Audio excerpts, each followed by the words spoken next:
طبعا اليوم كان عاجبني لحم بعجين، فقلت لها لأم بيتي أريد لحم بعجين العجيب من إيدك، عجينة ولا أطيب، الحشوة 5 نجوم، طبعا متوارثة ومشهورة جدا.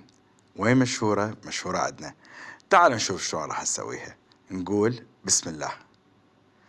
أول شي نجيب 1.5 ملعقة كبيرة من الخميرة الفورية، ويا ملعقة من السكر، ومي دافي.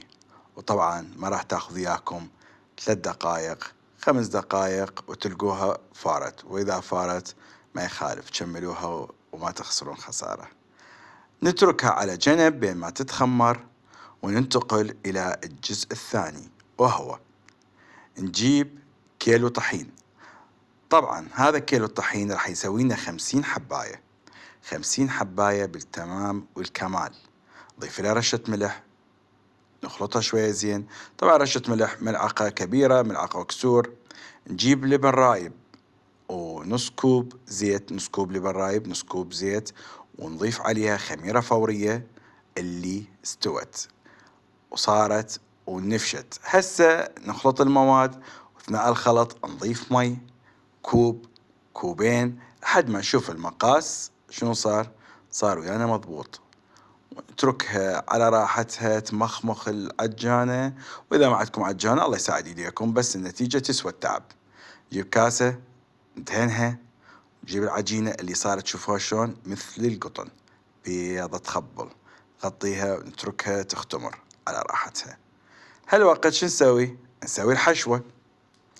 نجيب بصل، طبعا الحشوة اللي يعجبكم انتو، بصل، فليفلة، فلفل أخضر، على رشة ملح، على رشة بهارات.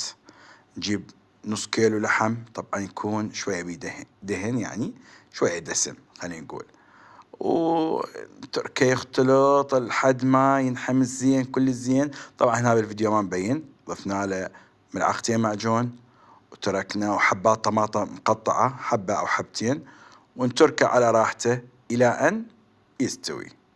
شوفوها شنو رأيكم؟ تخبل صح، ما بيها ريحة، بس شوفتها تجيب العيد. يلا طالعوا وما شاء الله مختمرة. شو نسوي؟ تقريبا نقطعها كرات، شايفين كرات البينج بونج، كرة المنضدة، هيك قياس خلينا نقول حبة جوز كلش كبيرة. قطعها إلى شي 50 ممكن 55، انتو بعد مروتكم كيفكم. نتركها شوية ترتاح، ونبدي الفرد اليدوي. شلون نفرد يدوي؟ لا يحتاج شيبك، لا يحتاج أي شكل من أشكال المساعدة، أصابعنا تكفي. نفتح على راحتنا ونصفط بالصينية، بس طبعا لا تضغطوها زايد على مود شنو لا تنفتح بطريقة انه بعد ما ممكن تنفش. احنا نريدها تصير دبدوبة وعليها العين، صح لو لا؟ طبعا اريد منكم كلكم من تجربوها تنطوني رأيكم، وتقولوا لنا شنو رأيكم بالطعم وبالشكل والريحة اللي راح توصل ل7 جار. اخذوا الكل حشوة، تاخذون ملعقة واحدة، طبعا ملعقة طعام لحم، فرشوها مثل ما تشوفون بالصورة، وكان الله غفورا رحيما.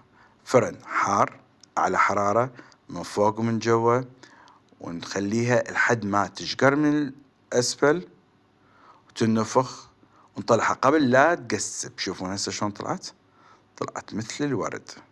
والريحة ياباه لو أقولكم على الريحة تخبل. شو رأيكم؟ مو والله تخبل؟ ما عجبكم هسه تقومون تسووها؟ يلا تعالوا نشوف ايش قد صارت الكمية ويانا. نقول بسم الله. شوفوا ما شاء الله. طبعا اكو كم وحدة على المشتهات صارت بجبن وشوية عليها رشة نعناع، بس شنو ويا الشاي يابا تلوق لحلبكم.